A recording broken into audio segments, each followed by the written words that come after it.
Hey, what's going on, everybody? This be your boy DJ Anonymous with Sports Biz Music, episode 19, and I got a special guest from all the way from Amsterdam. His name is Thomas Geelens. I'm saying that right? Yeah, you're saying it right. Yeah, Thomas Geelens. What's up, everyone? Glad to be here. My name is Thomas Geelens. I'm 28, and I'm a musician. I write songs, I play guitar. I'm now working on my first EP, and I'm super glad to be here. So thank you, man. No problem, man. Before we get into heavy details, I always ask people that come on the show, what started your passion and love for music? Where did it all started? Where did it all start? Yeah, that's a very distinctive moment. It's about 8 years ago. I was sitting in New York City in Central Park on a bench, and thinking what am I going to do with my life? Whatever. 21 years old, and then lyrics just started popping in my head, English lyrics, and I was like, okay, I cannot ignore that side of me anymore. I cannot ignore the fact that I'm like a vessel or something for music. And then I flew home. I quit my full-time job. I got a part-time job, and I just started practicing and rehearsing every day for the last 8 years. And now I'm ready to step into the light. Yeah, because you say you're working on the EP right now, right? Exactly, yeah, about 4 songs. Yep. 4 songs. So how's the process so far with the EP? It's hard because I've been releasing singles, and singles are like it's like an introduction to what you're doing or what you're gonna do. So it's hard to keep I don't want to say hits, but I want to say more potent songs that could be more like big songs. You want to keep those until the timing is right. And that's hard because when you're going to release them, you want to be very confident in what you're releasing. So that's pretty hard to get to a point where I'm satisfied with the recording. But it's going pretty well. I still got a couple of months. I'm going to release it in June, like mid-June. So I still got a couple of months, but I'm already doing pre-production and getting people around my place and practicing. So yeah, it's going pretty well. So yeah, because I see that I heard a couple tracks, Sweet Darling B and I'm Gone. I want to ask you for Sweet Darling, because I always when it comes to artists, whether they have singles or EPs or albums, I like to ask them the different processing and the story behind each single or each track. So for Sweet Darling, which was I love the song. Thank you, man. Well, both songs I love. It's different. Sure. Sweet Darling. Totally different, yeah. Sweet Darling. What was the process and the story behind that song? So it's actually a pretty funny story, and it's a pretty long story, but I'll try to keep it condensed. I mean, you could go in depth, So okay, sure, yeah. Okay, so the song is already 5 years old by now. I had a huge crush on this girl, and her name was Britt.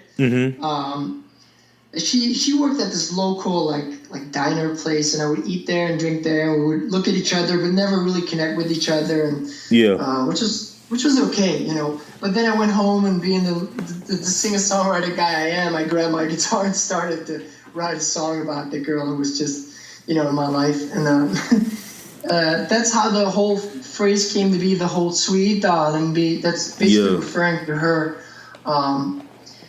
But the song is a total rewrite because the rest of the verse is if you're stuck inside tomorrow, scared of what you can see or whatever. That whole part is actually just a couple of months old because it used to be a whole different song. And then I got feedback from someone in Nashville who said the story doesn't make sense. It's not you don't have a setup and the release or whatever. And then I started working on it again, and then I finished it into the song that it is right now. Well, you had a someone from Nashville, Tennessee.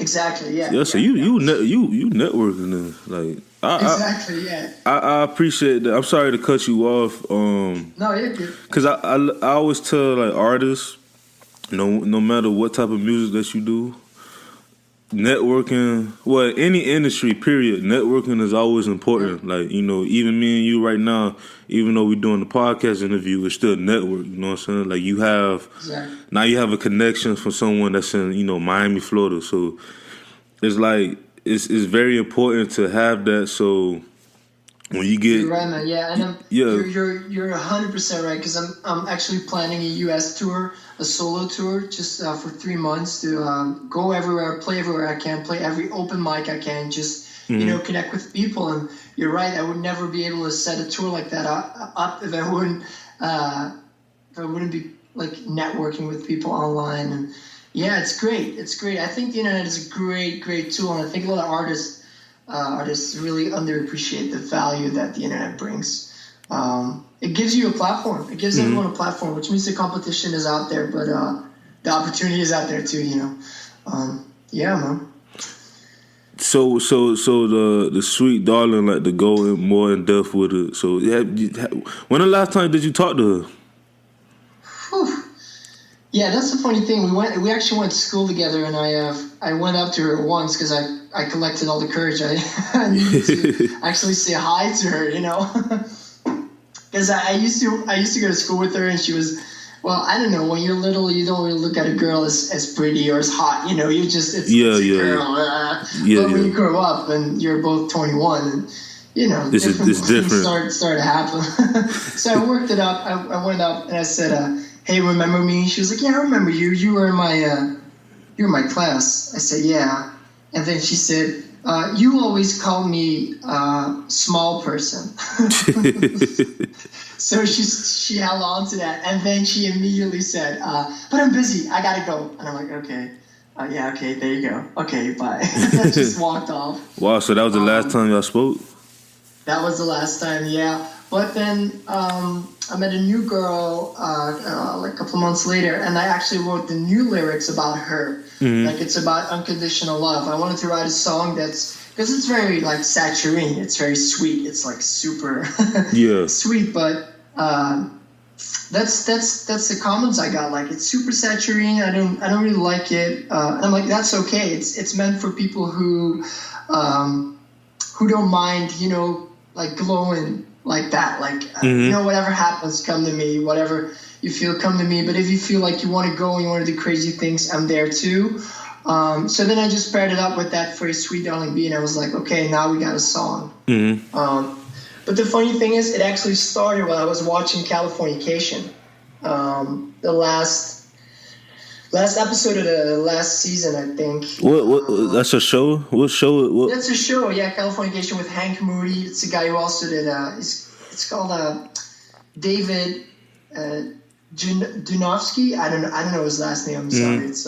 It's hard to pronounce. But I actually started playing that little guitar riff that's in there.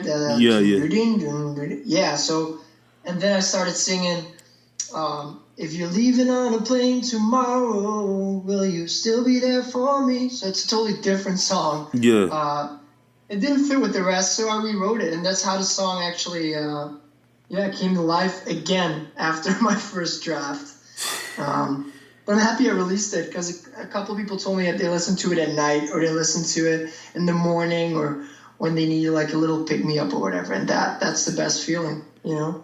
Yeah, that's what's up. Like, yeah, because I always say, like, once you release something like a single or an album, and people give you like great reviews, like, it's like you know, when you used to go to school and you get good grades and your parents be so proud of you, it just feel like that, but like 20 times more because of the hard work, the extra hard work you put in for the song. Exactly. You build it on your own, yeah. Yeah, so the next one, which I like too, is the "I'm Gone" track. What was the process and story about that one? That's a very personal track. So in October, I stopped working. I had to start working due to some private situations. I don't want to say I was depressed, but you know, you go through periods that you're like beaten a little bit. I just picked up the guitar and started playing that little guitar part, that very distinctive like finger picking guitar part, and I just started singing the little the little phrase, but it doesn't matter how many times trying to get inside my mind. And every time that happens, I'm like, okay, there's something there because it's coming to the surface. There's a reason this is coming up. And sometimes you're going to pursue it, and sometimes you're going to let it be. You're not going to pursue that idea. But something felt right. Like, something felt totally right about this song. And I kept writing all in the same day. And after 2 days, it was done, which is pretty unique because I can spend months or even years on a song. And this one actually, 2 days, and boom, done. But I didn't intend on recording it until a couple of months later when I found a song on Spotify, and I just contacted the artist on Instagram. And I asked him, like, hey, do you have any tips for me on how to get, like, ahead in the music biz or whatever? I'm stuck in this small town. I want to work my way out of it, but I need a manager or whatever. And he said, you know what? You don't need a manager. You need to record songs. That's what you need to do. If you have songs and you have a laptop or you have a microphone, do it. Just record. And then I just started recording. I was like, he's right. I just got to get out there. I got to put my music out there as the best I can.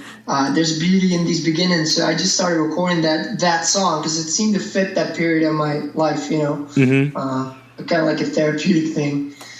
And everything came together rather quickly because my friends stepped up and they were like, oh, I can shoot a video clip for you, which is awesome. You just, did everything from camera work to location, whatever. It's awesome. So, yeah, that thing is really a piece of, like, a work of love. Yeah, definitely. I mean, yeah, because, like, like what the artist said, you don't really need no manager, especially if you, like, you just starting your music. All you need to do is keep working on your craft, and the EP would be that project that would gravitate so much more other people around you. You know what I'm saying? Like, exactly. Yeah, that's the plan. Yeah. So what's going to be the name of the EP? So I'm gonna call it Stories from the Valley, because the town I live in is in, like, a valley area, because it's way below sea level. And it's pretty small. It's 120,000 people live here. It's pretty small. So, it's gonna be Stories from the Valley, Volume 1, and it's gonna have, like, the songs I think that people will gravitate towards and be like, who's this guy? Yeah, I think it's got a couple of songs that could really win people over. Yeah. Who was your influences, like, growing up, like, as far as, like, music wise, like, different artists, different bands, like, who was your influences? Yeah, the first memory I have of a guitarist is Eros Ramazzotti, who is an Italian artist, and he was I was like 8 or 9 years old. It was during 9/11, like a week after 9/11. I remember because 9/11 happened. Yeah, it was crazy over here. Because you remember everything around it. So I saw that show, and I remember this guy laying on a stage with a guitar on his body, and he was just on the floor of the stage, and people were just screaming. He was playing, which is my first, like, recollection of music. But then a couple of years later, this video game came out, Grand Theft Auto San Andreas. Oh yeah. Classic, which is great. one of my all-time favorite games still. And it had this song, Welcome to the Jungle by Guns N' Roses, and it sounded like alien to me, like that intro to that song. The guitar was just magic, and that's when it really took off. And in 2009, I discovered John Mayer, which is probably the biggest influence to my music. But the fun thing is, I used to be that guy who was like, I hate John Mayer, because... He's that guy who plays unbelievably good guitar, and the girls are screaming and whatever, and you're like, damn, this guy. But then you start to notice how great of a musician he is, and you start listening to his songs, and then this whole other side opens up, and you're like, okay, there's something in his writing. It's some kind of honesty. He does everything himself in terms of writing. There's no whole team of 6 people. Not that there's anything wrong with that, but that's just more my style, being this sole individual experiencing life and then describing that instead of having a team of 6 people. and I've worked in a team of 6 people, but there's something about the honesty of one guy experiencing life and telling you how he is experiencing that life, which I started to, incorporate in my writing. But if I have to give you a list, like it would be like John Mayer, Axl Rose, Guns N' Roses, Don Henley from the Eagles, who's I think an amazing songwriter. But if you go to hip hop too, there are a lot of people in hip hop who, I don't know. People around here. I don't hang around with the people here that are in my genre of music per se, because there's a certain kind of image that comes with it here. People think that when you're singing songwriter, you need like a little hat, a scarf, and glasses, and be very like I'm depressed. But like mellowish and stuff. Yeah. What? Sorry. I'm saying like you have to be like very mellow, like type person to be in in the music that you're doing, but like I never got that. I feel like it's kind of being like it's like a stereotype. Like you don't have to be like that. I know some people who are in bands, but if you talk to them, you'll think they did like hip hop or something. You know what I'm saying? Like exactly. So it's not always like that. So I feel you when it comes to that. Yeah, and I think that could be an edge in the creative process, because the people who made my video clip are all people who are into hip hop. They're all rappers and they all love video clips. So they approached my video clip, like my music video, a lot different than a typical singer-songwriter director would. Because there's a different way of looking at things, because they're coming from a different subset of music. Yeah, which is great, because I don't know, I think I pull influences from everywhere, man. If I hear like an African beat that I like, I'm gonna write a song on top of that. Yeah. If I hear this like really dreamy piano, I'm gonna write a song with a dreamy piano. So basically, whatever feels good or whatever feels like it could have a little bit of hope in it, because that's something I really try to communicate, is just a little bit of hope in every song, even if it's sad. There's a little hope in it. Yeah. So who are your top 5 or top hip hop artists right now of all time? Of all time? Oh, that's a good one. Yeah, I'm gonna be that really cliche guy and put Eminem on 1. I love Eminem is in my top 5. He number 1 for me too. So there's still though, like people are I don't know if have you read his reviews of his new album? I'm like, it's kind of crazy because in a couple episodes ago, a few people actually heard it. I told them I was afraid to listen to it because of the reviews. Like, exactly. It was some people that was like, oh, his lyrics was good, but the production wasn't where it's at. And there was some people it was actually some people that said they liked it. So I was like, I still have to wait a while for me to like actually listen to the project, so so you can go in with like clean ears or clean conscience. Yes. Yeah, I feel that. Yeah, that's I don't know. It's so like at 2, I would put definitely 2 is like Kendrick Lamar. I don't know, man. That just ever since I heard him in Grand Theft Auto 5, I was like, what's going on here? So.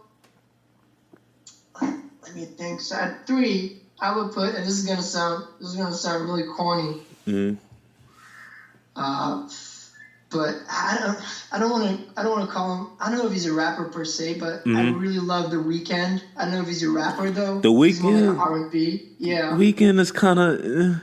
I mean, he could like R&B, like. Yeah, like he's like he's not that far from it. Just to put it that way, like he's like.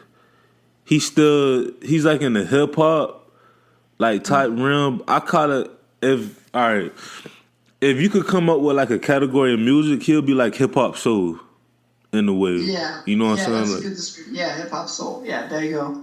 Yeah. So it's not 100% like rapper, but yeah, but he's in the like he's welcome, but in our eyes he will always be like an R&B artist, but because of the music that he brings up, like for my opinion, is like it's hip hop, but with a little bit of soul and kind of darkness to it, So yeah, that's exactly what I like here. He has like this sinister feeling in some of his songs that I just it makes me want to jump in my car and drive at night on the highway, just zone out and just drive. A song like "Reminder," for example, is a great example. Is a great song that is just, and Drake is in the music video, so you're like, what? He's hanging with Drake, but you're not sure if it's in the same genre. Drake is there, but they're buddies. Yeah, I mean, they all from Canada, so they all that makes support. Sense. Yeah. So who's your next one? So recently, it's not recently. It's been for like 5 years. I really like Macklemore because he's I don't know. There's something weirdly interesting about his way of approaching hip hop and approaching rap, and his themes are very interesting, but at the same time they can be very like wacky, which I loved about Eminem. The whole wacky part of Eminem is one of the reasons I love him. I never understood why people never really liked Macklemore. Like for me, I love Macklemore because he's different. Like he's like one of them artists that's like you need that. Like he's like a refresher, because P Diddy said it a couple weeks ago that he feel like hip hop is diluted, and I get what he meant, because the fact that it's artists that copy and paste each other, but it's still some artists out here that's different. And Macklemore is in that category where he's different. You know what I'm saying? Kendrick is different, even though Kendrick to me, he's like he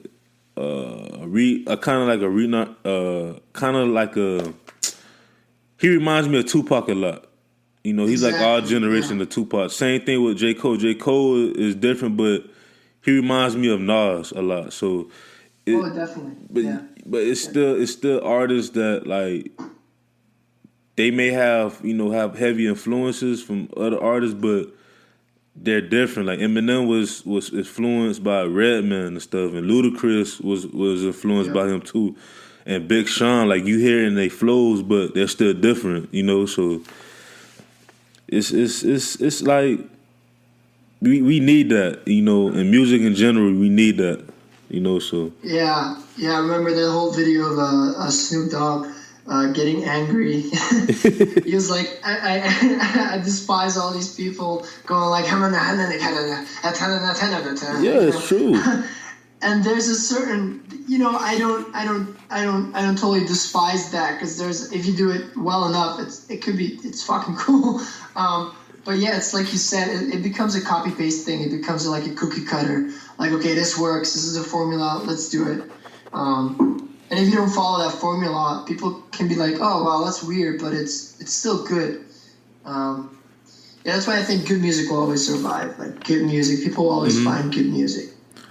So after the EP, will you drop an album, or will you drop a couple more EPs?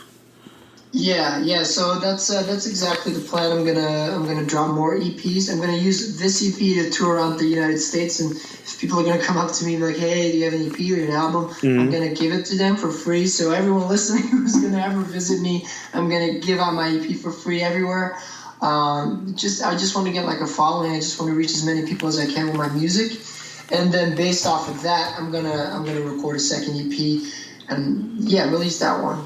Yep, and then try to come back to the States, because my goal is to make it in the United States, which is a pretty hefty goal, but I'm not dead yet, so I'm gonna keep you could still do it. Like it's a lot of artists that came over from overseas and they succeeded. Like it's. Exactly. I just feel honestly, I feel like like I said earlier, like we spoke about it, like networking. As long as you keep networking and meet new people and keep the same relationships, like you will get it. You'll be successful. Thank you. Yeah. That I think that's all it comes down to, is just have a network and have like love for the thing you do, and then just combine those two, and because. In a small town like this, people can like really backstab each other, which is horrible. That's that's everywhere though. We should help each other out, Yeah, but that's everywhere though. Like I'm from Miami. It's like I want to say backstab, but it's like if you make it, a lot of people would automatically be like, "Oh, you have to." You have to open up doors for me and stuff. Like, nah, like it's a work thing, you know. Same thing in New York and LA, you know. Even like I heard it from the islands and other countries, like, you know, and even Canada, you know. Like, you have to realize that yes, one person made it, but they made it for them, but also they made it for the city. But that don't mean that you have to stop working hard. Exactly, yeah. You know, you still and be like, I got it. Yeah, you have to keep going, like, because even that person that made it, they keep going. You know, they still working, they still doing what they have to do to progress in their career, you know, in their lifestyle and things like that. So I feel like that's one of the problems, you know, with artists nowadays is that, you know, they probably in a group and one of the people make it and they just be like, you know what? I made it too, but you still have to work hard, you know. So exactly, yeah, it's just people who just like in like a kind of entourage who think that they can just like and it's not like that. It's not like that, man. It's not. I heard like comedians be like, so you have this comedian called Sebastian Maniscalco who's it's just hilarious.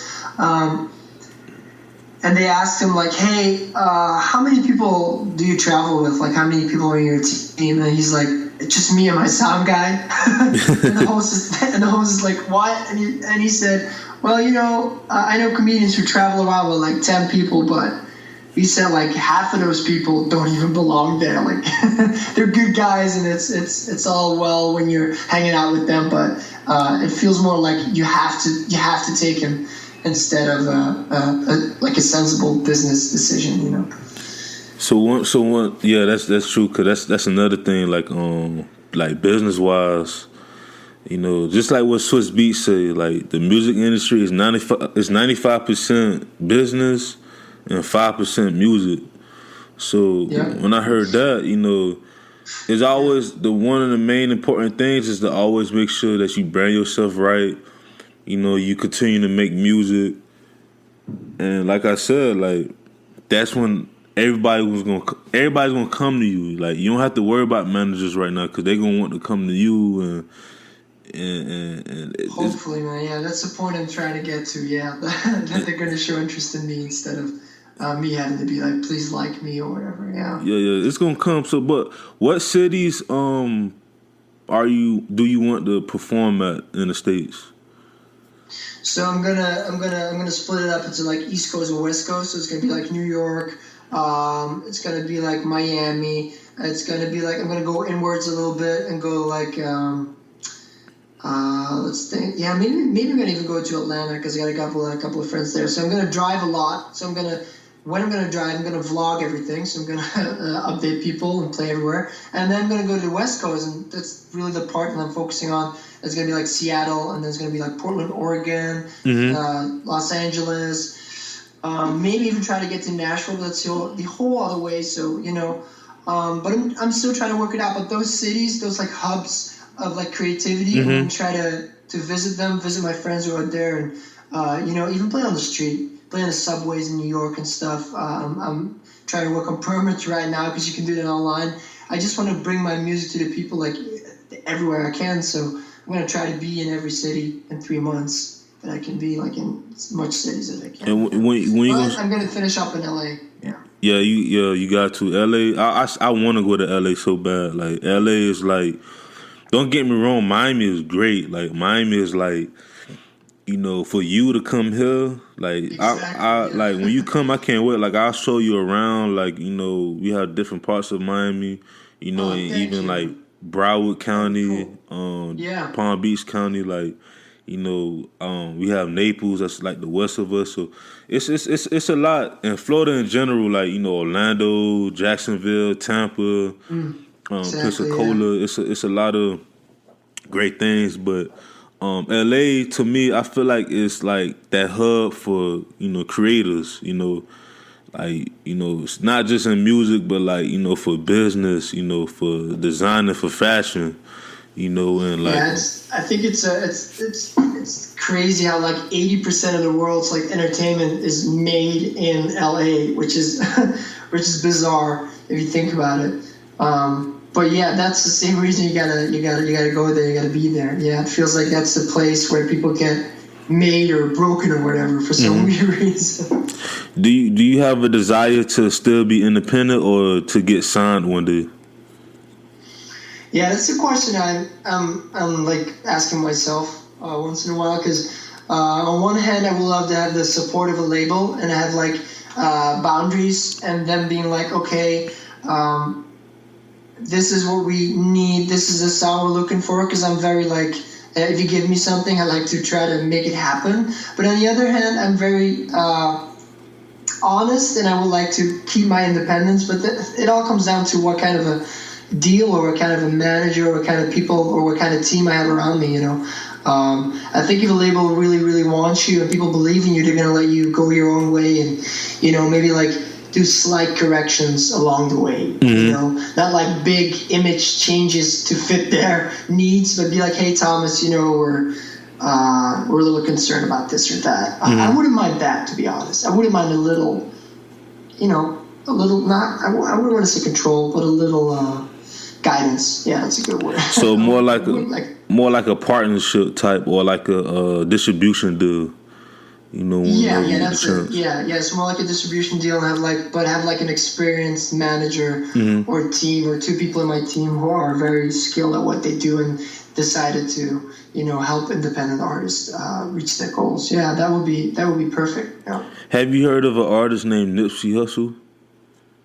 No, never. Check him out. But he's like one in Tech Nine.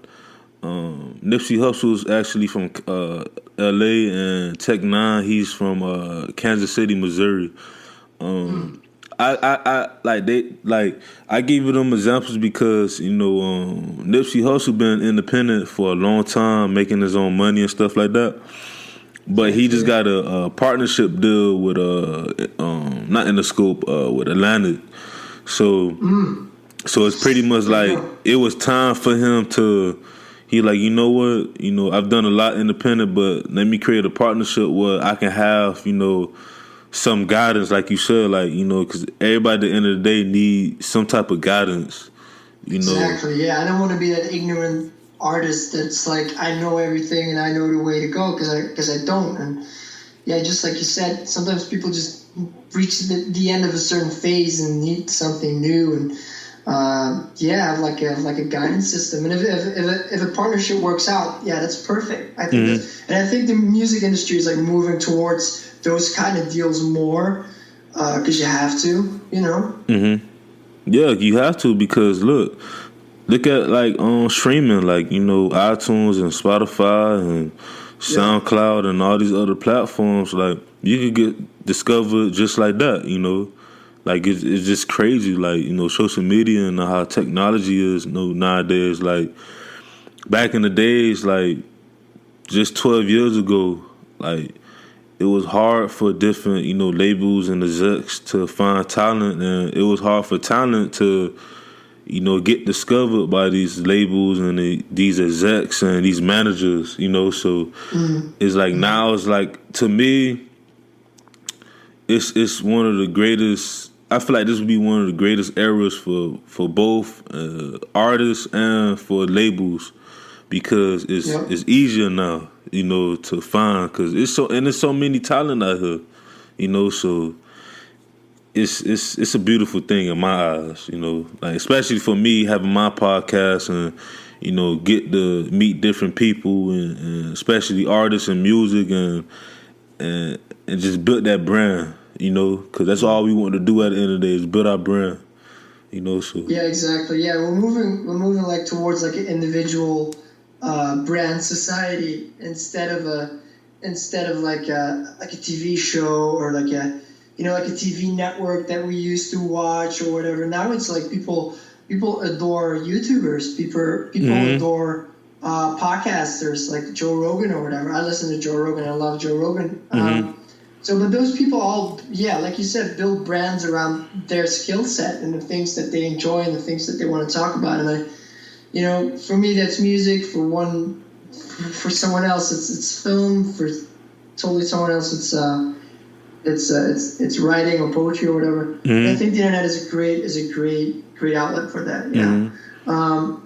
I do think it's harder though to like cut through the noise, because a lot of people are trying now, because it's like, the access to to YouTube, everyone has it, so it's I also think it's hard to cut through the noise, but once you do and you got the internet behind you, I think you can reach some like pretty big things. Yeah. So earlier you were saying that you play Grand Theft Auto games. Yeah, and I'm a gamer. Like I love video games. Like I have a PS4. Yeah, same here, PS4. So you could send me your gamer tag after the interview. But what are your, like, as far as like video games? What are like your top 5 video games? Whew, that's a tough question. I would say number 1, Grand Theft Auto. I had a website about Rockstar Games, the developer of Grand Theft Auto. Yes. And my website got so big that I got invited to Rockstar Games like 2 times. Did you go? They flew me over. Yeah, I went. Yeah, they. It was crazy because I just started the website because I wanted a T-shirt. That's all I wanted. And I heard that if you start a fan site, you get a T-shirt. So I was like, okay, I'm gonna start a fan site, so I'm gonna get a free T-shirt. But then like 2 or 3 years later, I was like hustling every day, uploading news, uploading videos. Mm-hmm. I got a phone call from the marketing director at Rockstar, and he said like, "Hey Thomas, you want to come over and play our new game Max Payne 3 before it's released?" And I was like, "Yeah, I want to, sure." Max Payne 3 was really good too. That was a great game. Yeah, I think so too. I think I didn't get the attention and praise it deserved, but it's a hell of a good game. Yeah, and but and there were like 20 other fan site owners, and it was great. And then a year later, I went back for GTA Online, which is great too. Before GTA went online, we got to play with Rockstar, which is amazing. So I'm really biased for Grand Theft Auto, but I would say like 2, Roller Coaster Tycoon. Oh, when I was a kid, because that's one of the beauty of video games is that like video games to me has always had like a positive outlook, because Roller Coaster Tycoon taught me how to be an entrepreneur. Exactly. So, building things. Yeah. By your guests, stuff like that. Yeah. Yeah. So like I remember I used to always play that game. That's when I used to always be on PC, because I never realized I was a PC gamer at one time. One day I would go back to a PC, but I want to build it the right way. But Roller Coaster Tycoon was just one of them games that like I'll come home from school, do my homework, and like I'll be on that for like hours and hours. You know what I'm saying? And it was like a great experience. Just to see like, oh, you create this whole park, and then people they pan and things like that. But then sometimes it'll go bad. But like they throw up, you have to put like a janitor clean stuff up. Yeah, but it's a beautiful game, man. It's a beautiful game. Yeah, that's definitely on number 2. And I would say number 3 is Dead Space, the whole Dead Space series, which I think is amazing. I think it's underrated as a definitely, yeah. And it's sad that EA actually closed the developer, Visceral Games, a couple of months ago. It's pretty sad. So we're number 4 right now, right? Yeah, number 4. Yeah. It's a good one. Yeah, okay, I'm going to go with Red Dead Redemption. That's just... Oh, yes. Yeah, you really love your Rockstar games. I do, man. I love the open world games, and, having your own, like, you can make your own decisions and go wherever you feel like you want to go. So, yeah, I'm jonesing that until October. Like, come on. Yeah, I think they had when Red Dead 2 is coming out. Yeah, they was going to push it to, like, I think April, but they pushed it back to October. October, yeah. Exactly. Yeah, so I can't wait for that. I'm trying to, even though I beat the first one, I want to play it again before I play the second one. Because I think the second one's like it's based off his son, I think, right? Oh, is that so? I don't remember. I've seen a trailer, and it's like about this guy called Von Dutch or whatever. Mm-hmm. It's pretty funny, but I don't really know the specifics of it. But The ending where you turn into his son, like when John Marston dies. Yeah, he died. Yeah, how did you feel about that? Because my friends got angry about. I was kind of like throughout the whole game, I knew he had people like wanting to kill him anyway. So I was like, it's either he gonna get away or he gonna die. But even when he died, I like,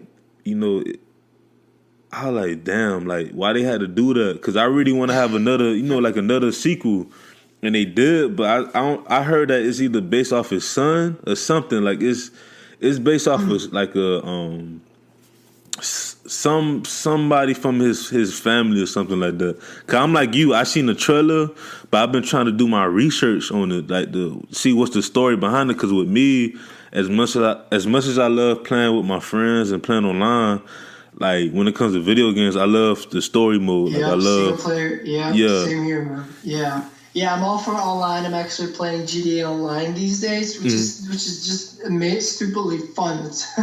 But at the same time, I'm like, this is a single player experience for me. Like most of the time, it's very.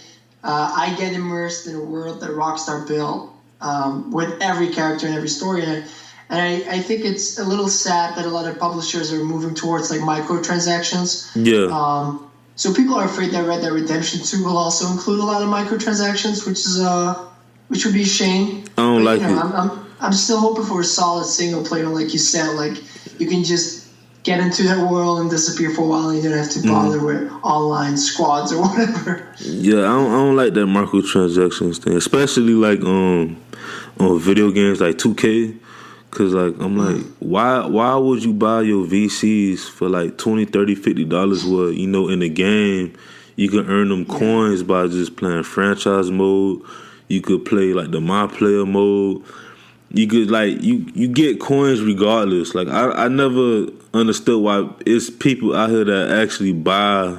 That's like pretty much trying to buy yourself to be in the game. Like I still enjoy, even though sometimes I get mad when I get my behind whooped, but I still enjoy I work so hard to get to that point where I'm like, I literally beat the whole game, and it took me days. You did it on your own. You didn't buy your way to the end. Yeah, man. So what's your fifth game on the list? My fifth game would be like Overwatch. I think Overwatch is just. Do you play that? Do you play that online a lot?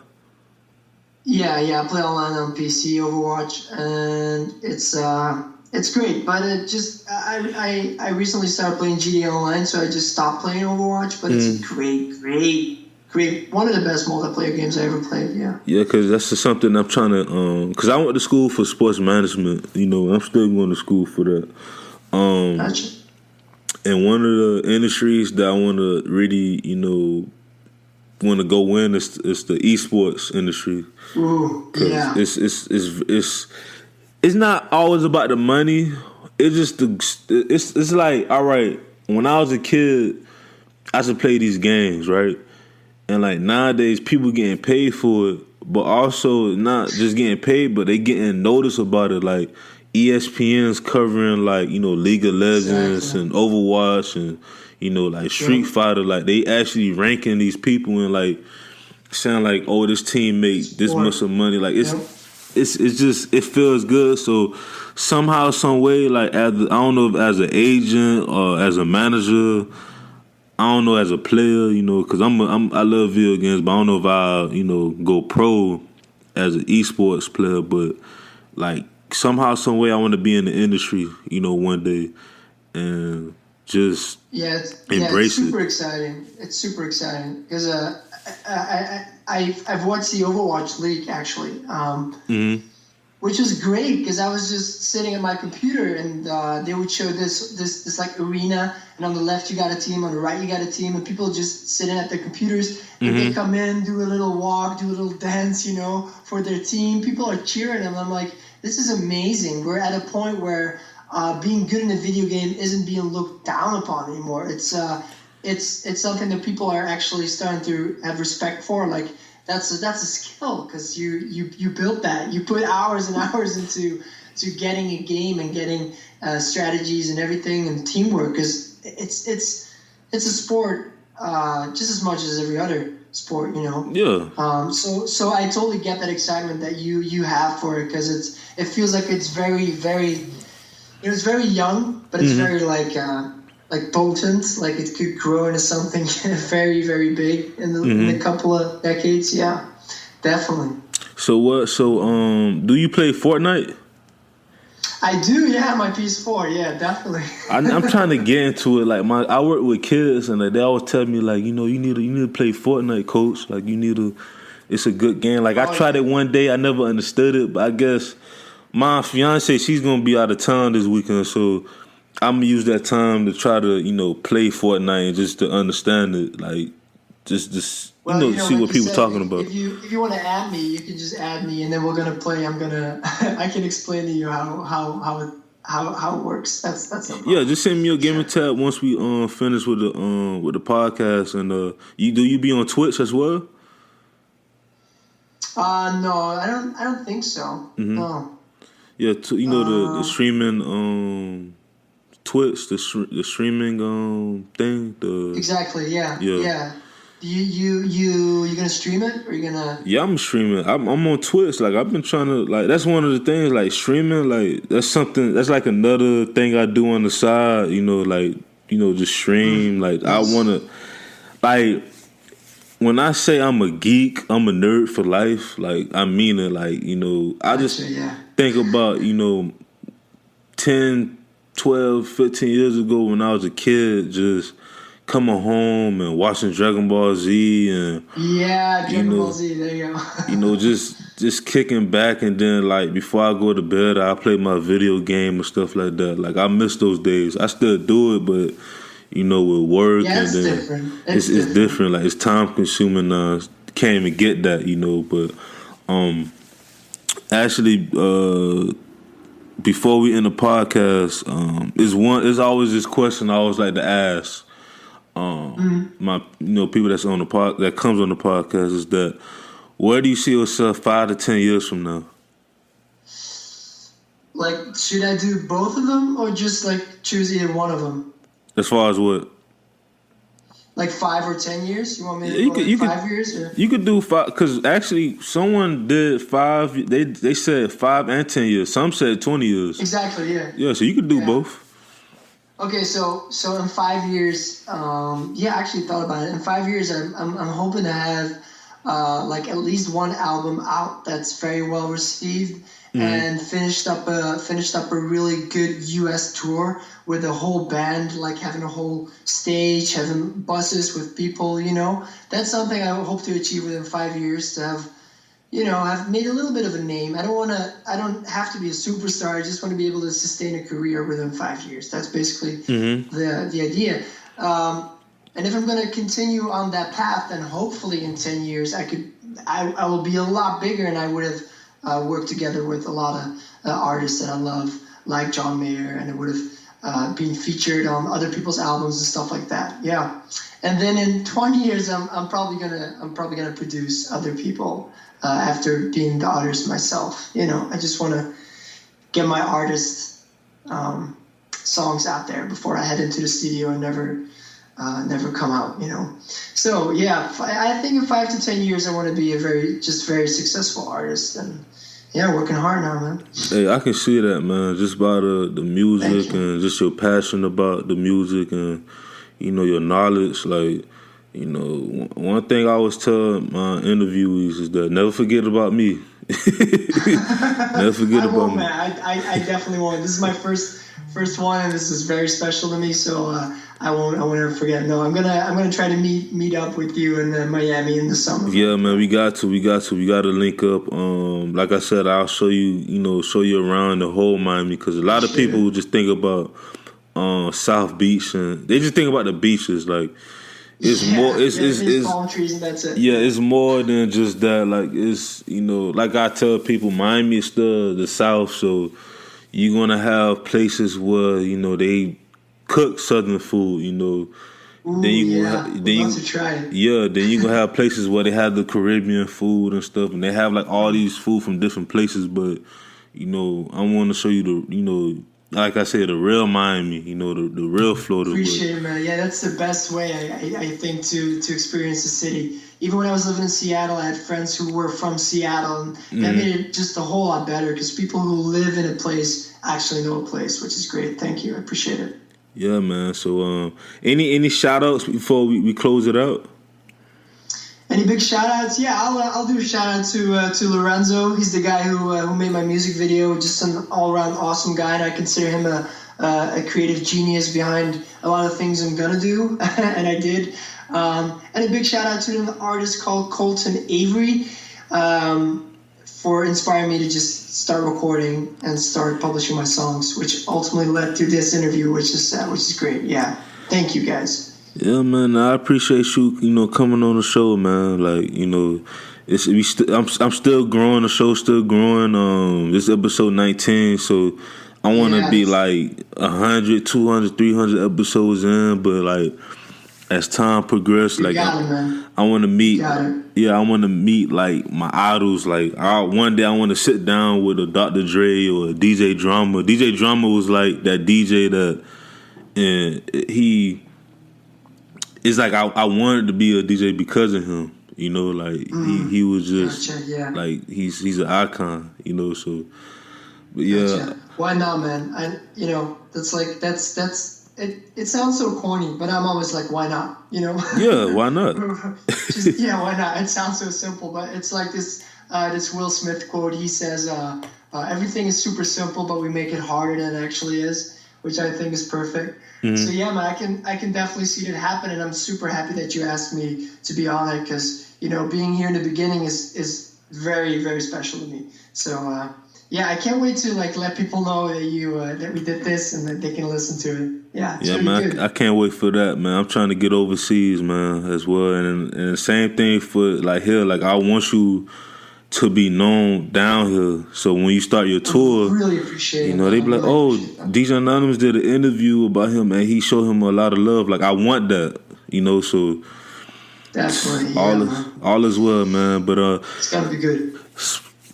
Before I close it out, I like to say, Sports Biz Music, the podcast is on iTunes, Vodoo, iHeartRadio, Spotify, Audio Boom, Radio Public. We everywhere, man. And once again, I really appreciate you coming on the show.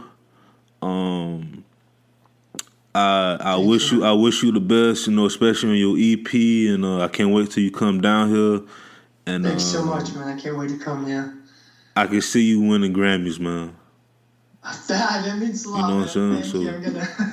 I'm gonna remember that. Thank you so much, bro. Thank you. So this be your boy DJ Anonymous with Thomas with Sports Biz Music, episode 19, and we out.